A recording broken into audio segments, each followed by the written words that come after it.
I mean, let's be real. It's not a lot you have to do with samples like that.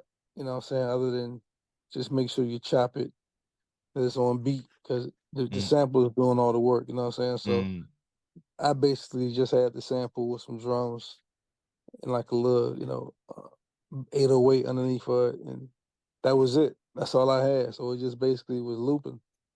But when Teddy got his hands on it, it was just like he added all the instrumentation that was actually in the sample. He just replayed a lot of other stuff around it and played talk box on it, and it was just so much more layers he added to it than what I had. So mine was a scale.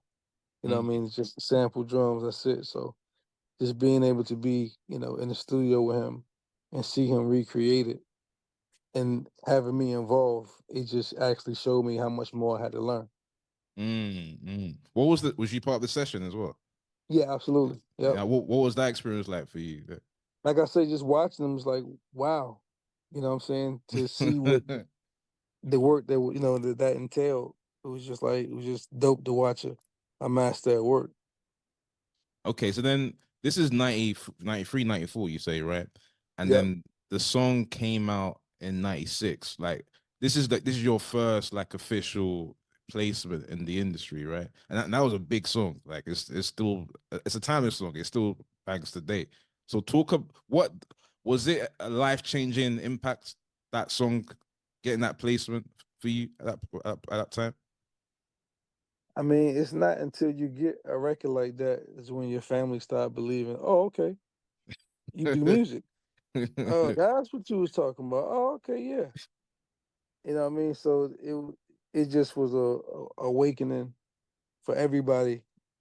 You know what I'm saying? It was like to me, it was like the best reward to all that hard work and all that waiting to finally Mm. get something. You know what I'm saying? It was a great feeling for sure. Was it? Yeah. But okay. Well, one more. I'll ask one more thing, and then I'll give the floor to EJ. Was it? Obviously, I'm not asking for specific in terms of numbers, but was it financially? Was it life changing for you at that point? But hell no. Really? How comes? What? Man, I I would, got I would, I would have thought it would have been. It was a big song, man. it's a huge song. I got $5,000 for that beat, and Oh wow. I got kind of beat across the head with the business on the publishing side. Oh wow. So that was my sacrificial lamb to get in. Okay, just for the this is my last question. I'll give the floor to EJ. Just for like any young producer listening, right? Because I hear this a lot. My first placement, business wise, wasn't great. Is that something all young up and coming producers should expect if you want to get on? Just charge that to the game for the first one. You can make it up further along your career. Or what would you advise No, them? I'm not. Like I said, I didn't get robbed. I got my credit.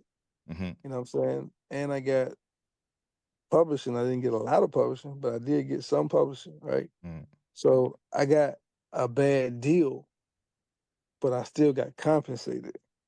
So a lot of guys mm, think they got to come in and like give somebody something to get to the next level, and that's not true.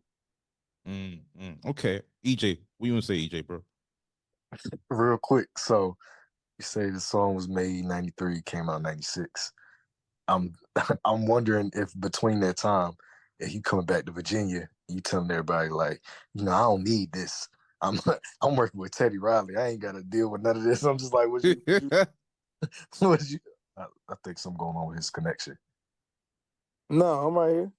Oh yeah, nah. I was just like, was you like going around talking to everybody in Shoop, just being like, hey, bro, I ain't got to speak to you right now. I'm about to be working with Teddy Riley in in a few months or whatever. Now you picture that. You picture me doing that for a second. Nah, nah. Right. I Hell no. I ain't never do that. All right. He would have to change his name from the Humble Monster if that was the case, right? That Hey, part. to become the humble Yeah. monster, you still got to be a monster. So you know. That's a Nah, fact. That's a fact. The monster on the beat always, though. Okay, yeah, Beats, That part. Beats, you got a question? Go for it, Beats. I mean yeah. I want. let's think about being a humble monster. Just knowing you could tear this bitch up whenever you get ready. You know what I'm Say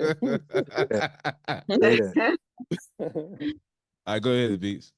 Yeah, I wanted to kind of debunk something I heard for years, and it seemed like it's not true now. So I've heard that Suge Knight was trying to get Teddy Riley to sign with Death Row, which he declined. So instead of them having Teddy Riley do "Don't Leave" and "No Diggity," Tupac did replies, which was "I Ain't Mad at You" and hit I think it was "Toss It Up," which were the same samples. Is that true? No, it wasn't an answer to it. No, they just stole the samples. Okay. And we had a conversation about this before, but for those who weren't privy, how did you feel when you heard what were the two Tupac songs? Shit. I ain't mad at you. Yeah. I ain't mad at you. Yeah. Toss it up, yeah. And because obviously nobody owns that sample apart from the barge or whoever owns the publishing to that. Exactly. So you Right. can't be mad, but at the same time, it's like, come on, man. What's the chances? And both of y'all on Interscope.